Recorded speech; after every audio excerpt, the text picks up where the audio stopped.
দর্শক এই জায়গায় শুকনা মরিচগুলো কেমন দরদামে বিক্রি হচ্ছে জানি।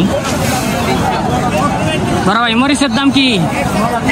300, দাম কমে নাই? হ্যাঁ প্রিয় দর্শক দেখতেছেন এই জায়গায় এই শুকনা মরিচগুলো দুটোটাই বালুজুরি শুকনা মরিচ, এটা 300 টাকা কেজি ধরে আজকের বাজারে বিক্রি হচ্ছে।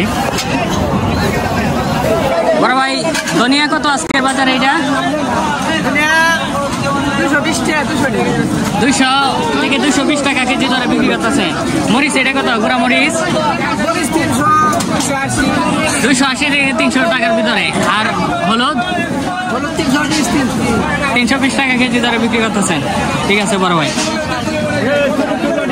প্রিয় দর্শক, আজকের ভিডিওটি ভালো লাগলে অবশ্যই ভিডিওটিতে লাইক দিবেন এবং ভালো না লাগলে ডিসলাইক দিয়ে দিবেন। প্রতিদিনের বাজার আপডেট সম্পর্কে জানতে অবশ্যই আমার এই চ্যানেলের সাথেই থাকবেন। সবাইকে অসংখ্য ধন্যবাদ। আসসালামু আলাইকুম ওয়া রাহমাতুল্লাহি ওয়া বারাকাতুহু।